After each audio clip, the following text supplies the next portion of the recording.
देश के सबसे फेमस मंदिरों में से एक तिरुमला तिरुपति बालाजी मंदिर इन दिनों एक बड़े घोटाले के कारण सुर्खियों में है।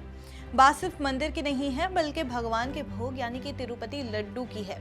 वही लड्डू जिसे भक्त प्रसाद के रूप में श्रद्धा से घर लेकर जाते हैं, लेकिन अब सीबीआई की जांच में पता चला है कि इस लड्डू में इस्तेमाल होने वाला घी असली नहीं है बल्कि नकली और केमिकल से बना हुआ था।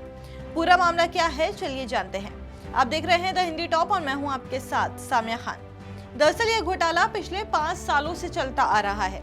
जांच के मुताबिक भोले बाबा ऑर्गेनिक डेयरी जो उत्तराखंड के हरिद्वार जिले के भगवानपुर इलाके में स्थित है, उसने 2019 से 2024 तक तिरुपति मंदिर ट्रस्ट को 68 लाख किलो नकली घी सप्लाई किया। इस घी की कीमत करीब 50 करोड़ बताई जा रही है। लेकिन सबसे हैरान करने वाली बात यह है कि भोले बाबा डेयरी ने इस पूरे 5 साल के दौरान दूध की एक बूंद भी नहीं खरीदी। यानी कंपनी बिना दूध, बिना मक्खन, सिर्फ केमिकल और सस्ते तेलों की मदद से नकली घी तैयार कर रही थी।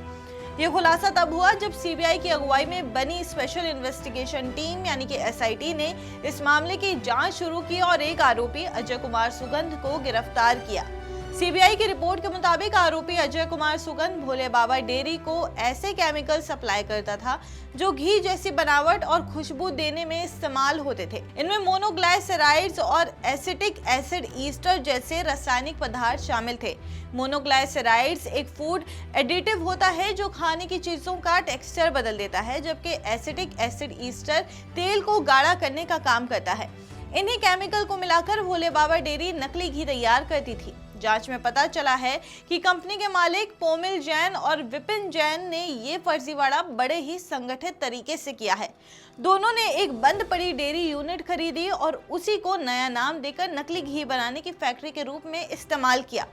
इन लोगों ने दिल्ली की एक कंपनी बजट्स एंड बजट से बड़ी मात्रा में पाम ऑयल और पाम कर्नल ऑयल खरीदा। ये दोनों तेल मलेशिया से इंपोर्ट किए जाते हैं और आमतौर पर सस्ते खाद्य पदार्थों में इस्तेमाल होते हैं।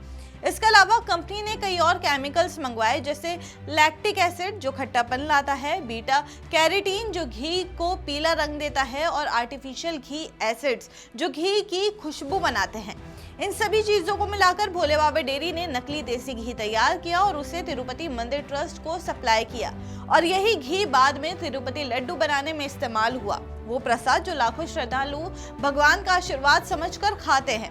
एसआईटी की रिपोर्ट में यह भी सामने आया कि भोले बाबा डेयरी ने दूध खरीदने और पेमेंट की फर्जी एंट्रियां भी बनवाई थी ताकि ऐसा लगे कि सब कुछ नियमों के हिसाब से चल रहा है। लेकिन जब जांच अधिकारियों ने आसपास के डेयरी किसानों से पूछताछ की तो पता चला कि कंपनी ने किसी से भी दूध नहीं खरीदा था। एसआईटी ने अपनी जांच रिपोर्ट आंध्र प्रदेश के नेल्लोर एसीबी यानी कि एंटी करप्शन ब्यूरो कोर्ट में पेश की। इस रिपोर्ट में बताया गया कि भोले बाबा डेयरी और इससे जुड़े हर्ष फ्रेश डेयरी नाम की दूसरी यूनिट जो सिर्फ 2 किलोमीटर की दूरी पर थी, इन दोनों के बीच कच्चे माल और केमिकल की अदल बदल होती थी। यहीं पर नकली घी के बैच तैयार किए जाते थे और फिर ट्रकों में भरकर तिरुपति मंदिर तक भेज दिए जाते थे। अब इस घोटाले के सामने आने के बाद तिरुमला तिरुपति देवस्थानम टीटीडी की भूमिका पर भी सवाल उठने लगे हैं। आखिर 5 साल तक किसी ने ये जांचने की जरूरत क्यों नहीं समझी कि सप्लायर दूध खरीद भी रहा है या नहीं। इतना बड़ा कॉन्ट्रैक्ट बिना किसी निगरानी के कैसे चलता रहा। रिपोर्ट्स में कुछ ऐसे संकेत भी मिले हैं जिनसे शक की सुई ट्रस्ट के कुछ अधिकारियों की ओर घूमती दिख रही है। सूत्रों के अनुसार एक मीटिंग में पोमिल जैन से 50 रुपए प्रति किलो के रेट पर शुद्ध देसी घी देने की मांग की गई थी। भोले बाबा डेयरी के संचालकों ने इस बात की शिकायत भी की थी कि उनसे कम दाम पर घी सप्लाई करने का दबाव बनाया जा रहा है। इससे ये शक और गहरा हो जाता है कि क्या वाकई डेयरी ने ट्रस्ट को धोखा दिया या फिर दोनों पक्षों की मिली भगत से ये पूरा खेल चला।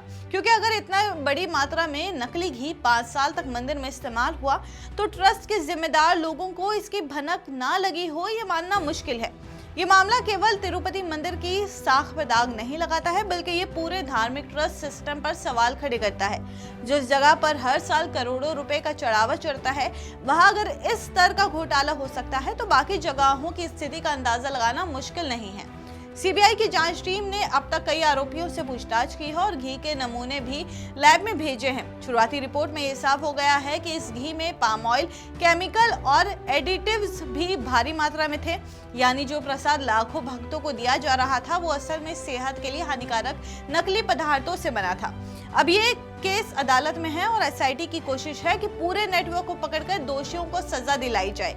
सीबीआई और एसआईटी की अगली रिपोर्ट का इंतजार है, लेकिन इतना तय है कि तिरुपति लड्डू घी केस ने देश भर में हड़कंप मचा दिया है। आपकी इस पे जो भी राय है हमें कमेंट्स करके जरूर बताइए और ऐसे ही और जानकारी के लिए आप हमारे चैनल द हिंदी टॉप को सब्सक्राइब कर लें। इसके अलावा आप हमें एक्स, फेसबुक और इंस्टाग्राम पर भी फॉलो कर सकते हैं।